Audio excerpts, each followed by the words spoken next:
오늘 이제 우리 마가복음 말씀인데요. 예수님께서 이혼에 대하여서 가르치시는 말씀입니다. 왜 뜬금없이 이혼에 대한 말씀을 하시는가? 또 요즘은 사실 교회에서 이 강해로 이렇게 해도 사실 이 본문 다루기가 쉽지 않아요. 왜냐하면 너무 이혼한 가정들이 많아요, 우리 교회 안에. 그래서 뭐 우리 교회 같이 지금 이렇게 제가 알고 있는 사정 안에서 이렇게 깨어진 가정들이 하나도 없는 이런 모임 때나 우리가 나눌 수 있지, 한 50명 100명만 돼도 아마 이 설교하고 나면은 전화 올 거예요. 목사님, 그 우리한테 하신 말씀입니까? 이러면서 이런 전화들이 오게 되어 있어요. 목사님 왜 그런 말씀하세요? 그거 저 들으라고 하신 말씀이죠? 막 이런 얘기들이 나오거든요. 요즘 참 다루기 어려운 요즘 시대 그런 본문인데, 그런 내용이고, 오늘 예수님께서 왜 갑자기 이런 질문을 받으셨고 이런 말씀을 하시게 되었는가를 우리가 원론적으로 항상 성경을 우리 어떤 기독교적으로 가르칠 때 우리 원론적인 것들을 가르쳐야 돼요. 가르칠 때에는 우리 어떤 그 뭐 수학도 우리가 정석대로 배워야 한다고 하잖아요.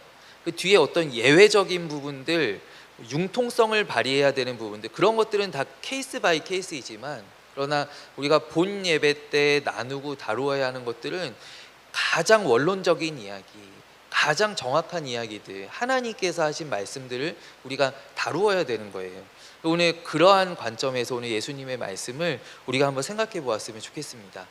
1990년대쯤에 영국의 많은 주교들, 영국 이제 성공회가 이제 국교니까요, 많은 주교들 또 신학자들이 이 이혼에 대한 질문들을 참 많이 받았었어요. 종종 이렇게 기자들이 와서 뭐 이혼에 대해서 어떻게 생각하십니까? 뭐 남편이 어떻게 해야 된다고 생각하십니까? 이런 질문들을 많이 받았어요. 왜 그러했냐? 왜 그러했냐 하면 그 당시 영국 사회에서 찰스 황태자와 다이애나 비의 그 가정 문제가 늘 이렇게 이슈로, 이렇게 가십거리로 그 사회 안에 이렇게 있었기 때문에 기자들이 이제 예를 들어서 목사님들 찾아가서 물어보는 거예요. 목사님, 이 문제에 대해서 이제 그렇게 얘기 안 하고, 목사님 뭐 남편과 아내가 이런 문제가 있는데 어떻게 생각하십니까? 딱 이제 목사님이 잘못 대답하면, 그러면 찰스 황태자가 그렇다는 말씀이시군요. 뭐 다이애나 비가 이렇게 했어야 된다는 말씀이시군요. 이렇게 이제 걸고 넘어지는 거예요. 오늘 이 바리새인들의 질문도 마찬가지 그런 정치적인 의도를 가지고 있는 질문입니다. 그들이 정말 이 문제에 대해서 뭐 어떤 성경적인 해석이나 예수님의 견해를 듣고 싶어서 한 것이 아니라 예수님을 시험하여 예수님을 함정에 빠뜨리기 위하여서 이 질문을 던졌다라는 것이죠. 왜 그러하였는가? 지금 이 시대가 오늘 이 1절 말씀에 보면 예수께서 이제 다시 건너오셔서 유대지경 그리고 요단강 건너편에서 이제 사역을 하시는 거예요. 근데 요 지역이 어디냐면, 요 지역이 헤롯 안티파스가 관할하는 지역입니다. 당시에 이제 유대 왕이죠. 유대 분봉왕인 헤롯 안티파스가 관할하는 지역이었는데, 이 헤롯 안티파스가 어떤 사람이냐? 세례 요한이 이 안티파스의 잘못을 지적해요. 어떤 잘못을 지적하죠?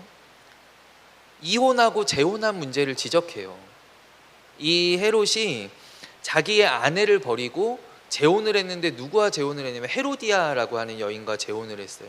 근데 헤로디아가 누구냐면 자기 남동생의 부인이에요.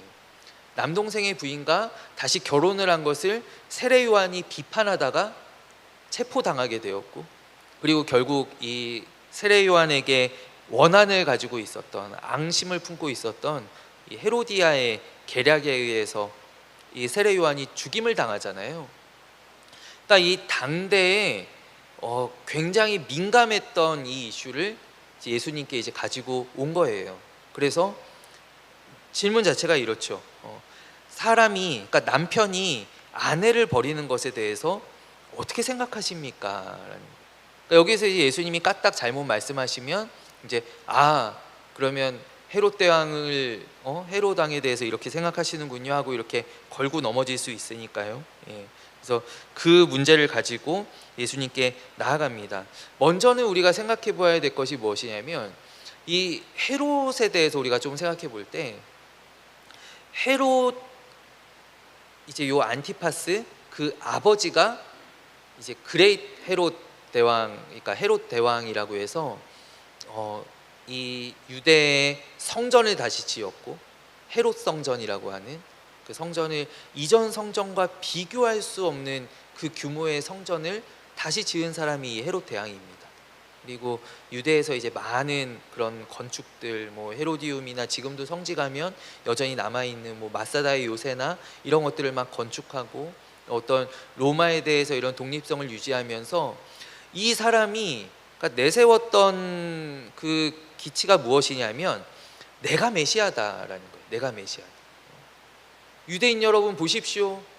내가 이렇게 성전을 재건하고 내가 이렇게 망했던 이 유대 왕국을 다시금 부흥시키고 일으키고 나야말로 하나님이 보낸 메시아입니다.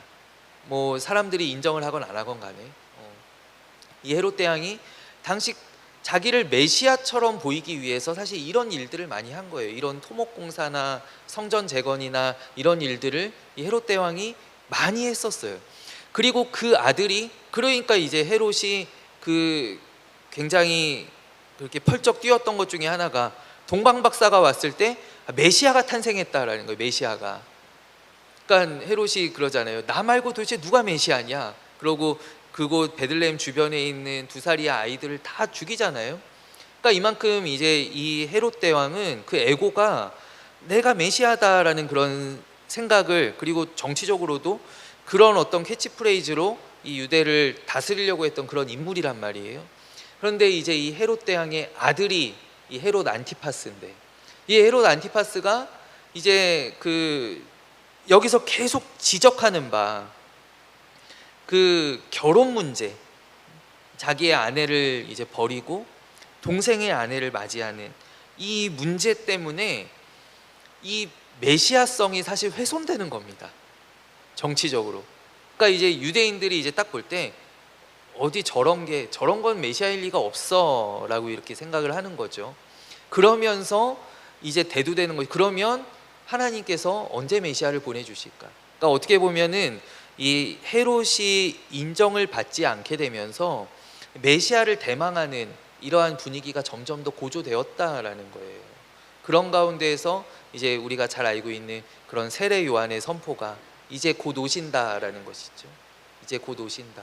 헤롯 가문을 비판하면서 이제 예수님의 오심, 메시아의 오심을 선포하였던 그런 세례 요한의 활동이 이제 대표적인 그런 그 시대를 보여주는 활동이었던 것이죠. 그러니까 이 헤롯이 굉장히 어떤 그 가문 자체가 우리가 이 유대 민족을 다시 부흥시키고 일으키고 이제 결국 나아가서 궁극적으로는 뭐 지금 대놓고는 얘기하지 못하지만 로마로부터도 독립시킬 수 있는 그런 메시아가 우리 가문이야 라는 것이었었는데, 그것들이 이제 이 결혼 문제로 인해서 사실상 훼손이 된 겁니다. 이 유대인들, 정통적인 유대인들이 볼 때 야, 저런 사람이 하나님께서 세우신 메시아일 리가 없다라는 것을 우리에게 확증적으로 보여주는 사건이 바로 이 재혼의 사건이다라는 것이죠. 많은 정체적인 그런 오류들도 일으켰지만은, 그러나 도덕적으로 가장 흠이 잡힐 만한 사건이 바로 이거였어요. 그래서 이거에 대해서 다루고 대답을 한다라는 것은 정치적으로 굉장히 곤란한 질문을 지금 예수님께서 받으셨다라는 것이죠. 마치 요즘 우리나라 한국 사회에서 예를 들어서 목사님 이번에 저기 대통령 몇 번 투표하셨어요? 이러면 대답 못 하잖아요. 제가 어떻게 대답할 수 있겠어요? 마치 그런 것처럼 투표는 했는데 어디다 했더라? 그런 것처럼 굉장히 이제 민감한 그런 질문, 정치적으로 민감한 질문을 이 예수님께 지금 드렸다라는 것입니다. 근데 예수님께서 어떻게 대답을 하시냐면, 예수님께서는요 이 문제를 다룰 때 어떤 구체적인 판례나 뭐 예외적인 경우들을 논의하는 것에서 벗어나서 뭐 예를 들어서 이런 어떤 하나하나의 예를 가지고 오면은 끝이 없어요. 끝이 없어요. 뭐 성경적으로도 뭐 예수님 그렇다면 뭐 에스더는 그 에스더 왕비는 말하자면 재혼해서 들어간 거잖아요. 아하수에로 왕이 재혼해 가지고 왕비를 패하고 이제 에스더를 맞이했는데 근데 하나님께서 들어 쓰셨단 말이죠. 그럼 괜찮은 거 아닙니까? 뭐 이렇게 하나하나 이런 실제적인 예들을 제시하면서 반론을 하면 끝이 없어요. 그래서 예수님께서는 가장 원론적인 이야기로 돌아가시는데 예수님의 말씀은 바로 이거예요. 모세에 대해서 질문하시죠. 모세가 너희에게 뭐라고 이야기하였느냐? 그랬더니 바리새인들이 모세가 이렇게 했습니다. 이혼 증서를 써서 버려도 된다고 이야기했습니다. 예수님께서는 그것을 넘어서서 그것보다도 더 이전인 창세기, 그러니까 태초의 결혼으로 돌아가셔서 결혼의 의미를 다시 한번 짚어주셨다라는 것입니다. 예수님의 오늘 결론은 바로 이것입니다. 창세기에서 말씀하고 있는 그 결혼이 곧 하나님께서 말씀하시는 결혼이다 라는 거예요. 창조에 나타난 하나님의 뜻, 그러니까 이 결혼이라고 하는 것은 하나님께서 맺어주신 것이기 때문에 이혼은 어떠한 경우에서든지 하나님의 창조 질서를 거역하는 일이 된다. 거역하는 일이 된다. 이게 원론적인 가장 정확한 답변이죠. 그 가운데 뭐 이제 하나하나 이제 뭐 실제적인 사례들을 하면 이제 예외적인 사례들이 있을 수는 있지만은 그러나 사실 정답은 이거다라는 거예요. 이거다라는 거예요. 오늘날엔 우리가 굉장히 결혼을 좀 가볍게 생각하는 경향들이 사실 젊은이들 사이에 있어요. 젊은이 사이에 결혼식이 굉장히 가벼워졌죠. 제가 작년에 이제 임마누엘 교회 부임하기 바로 직전에 6월쯤에 제가 주례를 했던 그런 결혼이 있었어요. 저희 대학부 이제 옛날 제자들이고 또 이제 저희 교구에 이제 있는 가정이었기 때문에 제가 부탁을 받은 처음에 저한테 오셔서 이제 그 어머니 되시는 권사님이 뭐라고 말씀해 주셨냐면 목사님 오셔서 축도만 해주세요. 저한테 이러시더라고요. 축도만. 그래서 제가 이제 여쭙죠. 되물었죠. 권사님 그러면은 축도를 부탁하시니까 결혼 예배로 드려지는 건가요? 혹시 어떤 목사님이 오셔서 이렇게 주례하시나요? 제가 여쭤봤더니 그런 결혼이 아니라 아이들이 신랑 신부가 자기들끼리 서약하고 요새 그런 결혼식들이 많아요. 자기들끼리 서약하고 뭐 양쪽 부모님들이 나오셔서 덕담하고 그러고 이제 목사님 마지막에 기도해 주시면 됩니다. 저한테 이러시더라고요. 그래서 권사님 예배가 아닌데 축도 순서가 왜 있습니까? 예배가 아닌데 축도 순서가 왜 있습니까? 저는 그러면 안 가겠습니다. 그랬어요. 그랬더니 이제 권사님께서 깜짝 놀라셔서 목사님 그러면 어떻게 해야 되는지 좀 알려주세요. 그래서 제가 원래 이렇게 결혼식 어떻게 하시는지 별로 신경 안 쓰는데 그때는 이제 제가 제 옛날 대학부 제자들이 또 신랑 신부고 제가 조금 마음이 쓰였던 것 같아요. 제가 신랑 신부를 불러놓고 되게 쓴소리를 했어요. 결혼이 니들 멋대로 니들 하고 싶은 대로 그럴 거면 니들 친구들이나 모아서 하라고 부모님 손님을 왜 부르냐? 니들이 와가지고 쇼하는데 이거 증인도 없고 주례하시는 분도 없고 그러면 선포도 없고 선포는 누가 해? 선포는 니들이 할 거야? 니들이 혼자 북치고 장구치고 다 해. 니들 재판 받으러 가면은 니들이 검사하고 변호사하고 판사하고 니들이 다 하냐? 제가 이제 막 쓴소리 막 했어요. 그러면서 결혼이 그렇게 가볍게 하는 결혼이 무슨 구속력이 있으며 그게 무슨 그게 서약이나 그런 게 뭐가 있냐고. 근데 요새 이 젊은 신랑 신부들이 결혼을 어떻게 하냐면 결혼 서약이 엄숙하지 않아요. 엄숙한 결혼 서약이잖아요. 근데 자기들끼리 나와서 자기들이 그냥 써놓은 편지를 읽어요. 나는 하루에 2번 이상은 밥은 해줄게. 나는 뭐 10시 전에는 꼭 들어올게. 뭐 이러고 있어요. 그리고 자기들끼리 이렇게 도장 찍고 뭐 그러고 자기들끼리 뭐 선포 이런 것도 전혀 없어요. 제가 와가지고 이제 막 이제 혼내고 어떻게 할 거냐? 내가 주례하고 싶어서 그러는 게 아니라 나는 그런 결혼식은 나는 안 간다. 가고 싶지 않다. 가서 기도하는 것도 말도 안 된다. 그냥 교회적으로 엄숙한 결혼 예식을 하고 뒤에 너희들끼리 친구들끼리 놀든지 말든지 그거는 너희들 마음이야. 결혼식만큼은 엄숙하게 하든지 아니면 어른들 없이 결혼식 하든지 너희들이 결정해라. 그러니 이제 다 예배식으로 바꿔가지고 그래서 제가 이렇게 예배를 이렇게 인도하고 왔던 기억이 있거든요. 근데 우리나라는 사실 뭐 결혼식이 피로연 문화가 없어가지고 서양에서는 다 결혼 예식은 엄숙하게 하고 그리고 뒤에 이제 이어지는 피로연에서 자기들이 이제 하고 싶은 거 다 하죠. 근데 우리나라는 사실 피로연 문화가 없어서 이 짧은 결혼식 시간에 자기들 하고 싶은 대로 하고 싶단 말이에요. 아무래도 그게 그러면은 이 엄숙한 결혼식이 결혼은 사실 신랑 신부가 이제 평생을 함께 하기로 하는 그 거룩한 서약인데 또 특별히 기독교의 예배 가운데 있는 결혼이라고 하는 것은 하나님이 증인이시잖아요.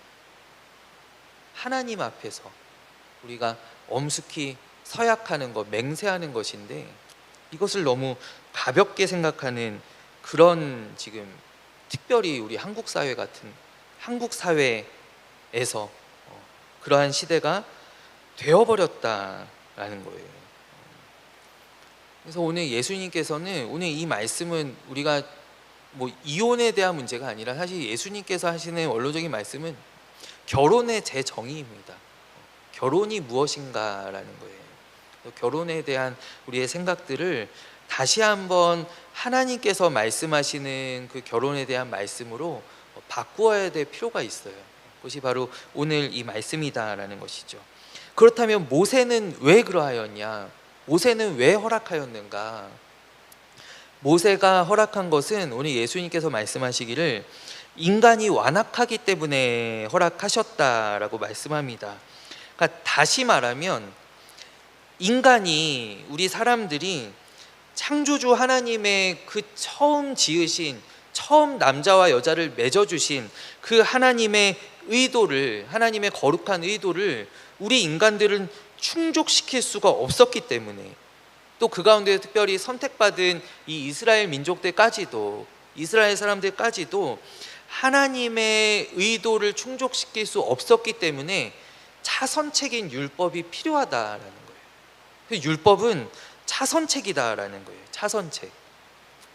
예를 들어서 저희 집 냉장고에 달력이 붙어 있습니다. 달력이 3장이 붙어 있어요.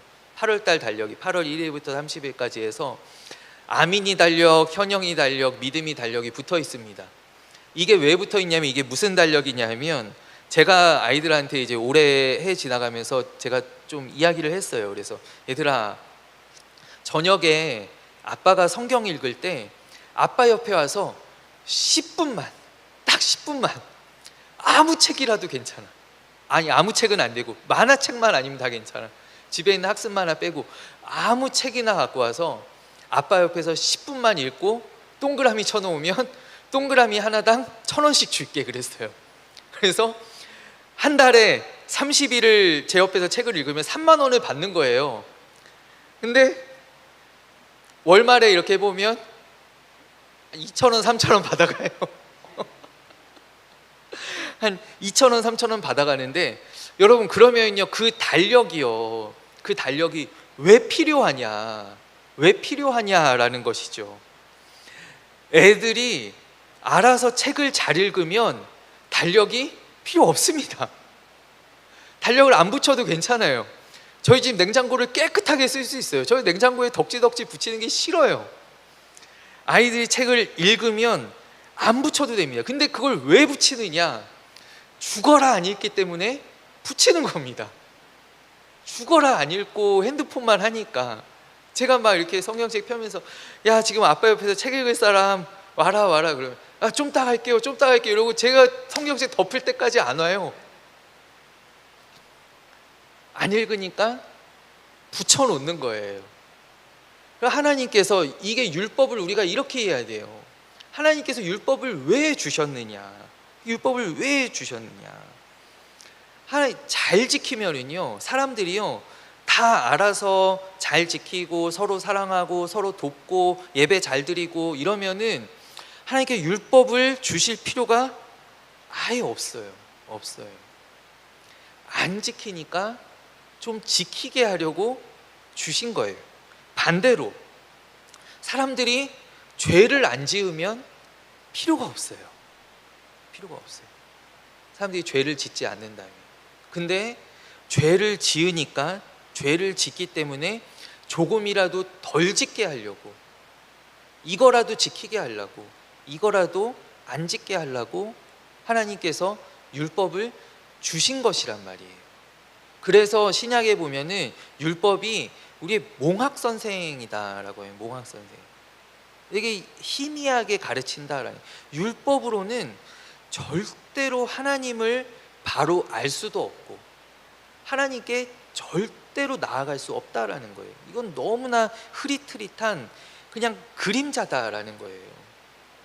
얘들이 그 10분짜리 달력 가지고 하루에 10분, 한 달에 300분 읽어서 열심히 책 읽는 애들 따라갈 수 있겠어요? 지금 이 AI 시대에 지금 이 시대적인 흐름을 따라갈 수 있겠느냐고요. 그 달력이 진짜 몽학 선생이거든요. 율법이 그런 거다라는 거예요. 근데 이 유대인들이 어떻게 했느냐? 이 유대인들이 율법에 매달리죠. 이거만 잘 지키면, 그러니까 말하자면 이거예요. 나 이 달력 붙잡고 나 이거 한 달에 이렇게 매일 10분씩만 읽으면 나 저기 서울대 갈 수 있어. 나 저기 하버드대 갈 수 있어. 이러면서 그것만 자꾸 매달리는 거예요. 자기 전에 어떻게든 10분 읽으려고 그러고 막 졸면서도 막 10분 앉아 있으려고 그러고 10분만 채우면 그만인 거예요. 그런 것처럼 이 유대인들이 율법에 매달리니까, 그러니까 이제 예수님께서는 계속 율법에 대하여서, 안식일에 대하여서 말씀을 하시는 것이고, 그것을 듣는 이제 율법학자들, 바리새인들은 예수님을 가리켜서 율법의 파괴자다라고 얘기하는 것이고, 그 말을 들은 예수님은 그들을 반박하면서 아니다, 나는 율법을 완성하러 온 사람이다라고 말씀하신다라는 것이죠. 그래서 오늘 이 이야기가, 바리새인들은 그러니까 모세가 이렇게 했으니까 이렇게 하면 되는 거 아닙니까? 이렇게 하면 아무 하자가 없는 거 아닙니까? 이렇게 하면 문제 없겠지요 라고 하는 이 바리새인들에게 예수님께서는 하나님께서 남자와 여자를 창조하신 목적, 그리고 하나님께서 저 태초에 처음으로 아담과 그의 아내를 통하여서 가정을 이루신 그 사건, 그것을 통해서 하나님께서 말씀하시고 하나님께서 의도하신 그 결혼의 의미를 다시 한번 바리새인들에게 또 우리들에게 가르쳐 주시고 계시다라는 것이죠. 그렇기 때문에 오늘 이 이야기는 사실 바리새인들이 이 노린바, 이 문제 제기한 이 문제에 대해서 예수님께서 이 10절과 12절에 가셔서 이 제자들과 이제 따로 있을 때 제자들에게 정답을 이제 말씀하시는데, 바리새인들에게는 그래서 이렇게 말씀하십니다. 창조에 대해서 하나님께서 창조하신 것들을 기억하라. 하나님께서 결혼을 하나님께서 하나 되게 하신 것을 사람이 나누지 못할지니라 라고 이렇게 책 잡히시지 않기 위하여서 예수님께 지혜롭게 말씀하셨고, 이 10절에서 12절에 가면 이제 제자들에게 예수님께서 정답을 말씀하시는데 죄를 짓는 것이다 라고 말씀해 주셔요. 바리새인들의 그 의도에 대해서 헤롯 대왕, 그들이 의도한 바 헤롯 왕이 죄를 지은 것이다. 범죄한 것이다. 그의 아내 헤로디아가 자기 남편을 버리고 헤로당에게 더 큰 권력에 시집간 것, 그거 죄를 지은 것이다 라고 예수님께서 말씀을 바로 해주신다라는 것이죠. 이 예수님과 이 바리새인들의 어떤 율법의 논쟁들을 보면은 사실 이것은 어떤 이 규칙에 대해서 이렇게 하느냐 저렇게 하느냐 그런 논쟁들을 넘어서서 어떤 하나님의 창조 질서를 파괴하고 있는, 그리고 계속 우리에게 이거는 이 정도면 괜찮아 라고 얘기하고 있는 그 악의 세력과, 예수님의 모든 율법 논쟁은 다 마찬가지예요. 창조에서 나타난 하나님의 원래 의도, 하나님의 의도하신 바, 하나님의 의지를 실현시키려고 하시는 그 예수님의 투쟁, 그 예수님과 악의 세력의 그 싸움이 계속하여서 나타나는 이 율법 논쟁을 통하여서 우리에게 보여지고 있다라는 거예요. 그래서 이것을 뭐 단순히 이혼, 결혼의 문제를 넘어서서 우리가 어떤 하나님의 창조 질서의 회복, 그러니까 예수님께서 계속 하시고자 하시는 참된 안식이 무엇이냐? 안식일에 그냥 아무것도 안 하고, 하나님이 쉬라고 하셨다고 해서 아무것도 안 하고 이 전등 켜지 못하고, 이스라엘 가면은 이렇게 켜주세요 이러면 전등이 들어오잖아요. 왜냐하면 스위치 누르는 거는 일하는 건데 말로 하는 건 일하는 게 아니거든요. 그래서 안식일에 스위치는 못 누르고 입으로 불을 켜는 거예요. 불 들어와 이러면 이제 천장에 불이 딱 들어오죠.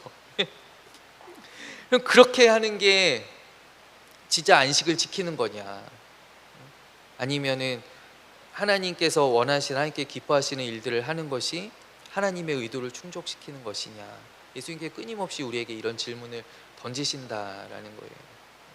그것이 이 시대가 바뀌어도 살아있는 말씀으로 우리에게 명령을 하시는 것이죠.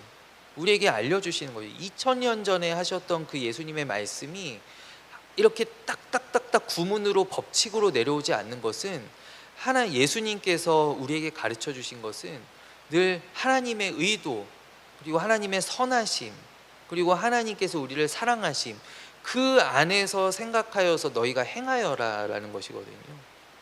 바울도 우리에게 말씀하죠. 너희 먹든지 마시든지 무엇을 하든지 하나님의 영광을 위하여 하라. 그러니까 먹을 것을 딱 볼 때 이거는 먹어도 되는 거, 이거는 먹으면 안 되는 거, 이거는 아침 6시 이전에 먹어도 되는 것, 이거는 저녁 8시 지나면 먹으면 안 되는 거, 이렇게 딱딱딱딱 구분 짓는 것이 아니라, 바울의 말은 무엇이냐면 그것을 먹을 때 그것이 하나님의 영광이 되는지를 생각하라. 그러면은 훨씬 유연해지고, 그것이 2000년이 지난 지금까지도 우리의 삶이, 지금은 먹거리가 사실 2000년 전하고는 너무나 많이 바뀌었잖아요. 2000년 전에 피자가 어디 있으며 햄버거가 어디 있으며 후라이드 치킨이 어디 있었겠어요. 그러나 우리가 이러한 것들을 다 먹을 수 있는 것은 우리가 그 말씀의 유연함 가운데에서 우리 생각하기 때문이다. 생각하기 때문이다. 율법이 쉬운 게 뭐냐면, 율법은 생각하지 않아도 되게끔 만들거든요. 율법을 딱 보면 해야 될 것, 하지 말아야 될 것이 딱딱딱딱 정해져 있는데, 그 가운데 이거를 할까 말까 생각해야 되고 고민해야 되는 부분이 전혀 없어요. 근데 하나님의 말씀이 왜 우리에게 어려운가라는 것은 끊임없이 고민해야 되기 때문이에요. 끊임없이.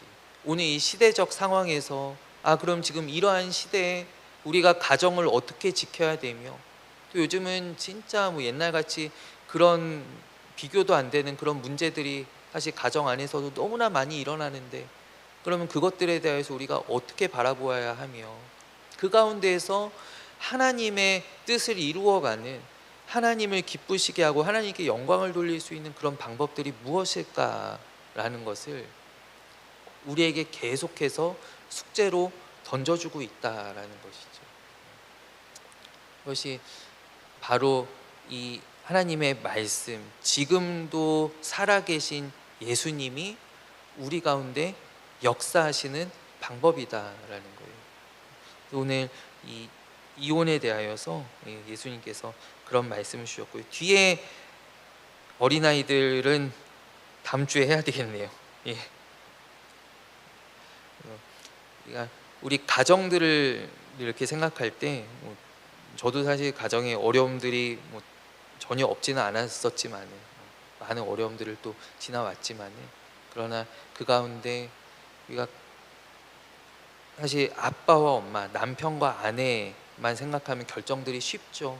그러나 아이들을 생각하면 또 결정이 더 어려워지는 것이고 또 그 가운데 또 하나님을 생각하면 또 결정이 더 어려워지는 것입니다.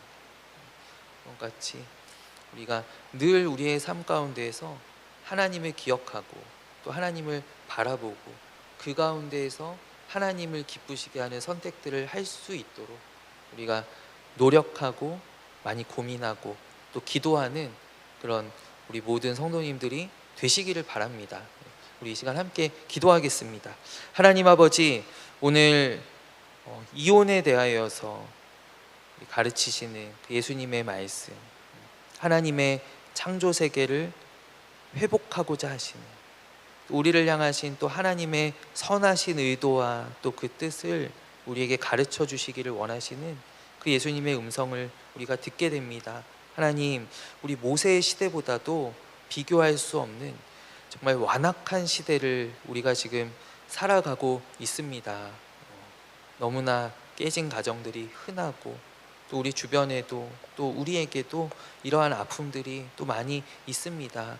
그러나 그 가운데에서도 우리 끊임없이 또 하나님을 바라보며 고민하고 또 기도하고 하나님께서 기뻐하시는 그런 선택들을 해 나아갈 수 있는 우리 많이 연약하고 부족하지만 그러나 늘 이 믿음 가지고 달려 나아가는 아버지 우리의 거룩한 삶들이 되게 하여 주시옵소서. 하나님, 오늘 이제 돌아갑니다. 온종일 또 교회에서 수고한 우리 사랑하는 주님의 자녀들 주여 기억하여 주시고 한 주 동안 우리가 어디에 있든지 하나님 지키시고 또 동행하시고 또 우리를 통하여 영광받아 주시옵소서. 함께 하신 주님 감사드리며 예수 그리스도의 이름으로 간절히 기도하옵나이다. 아멘.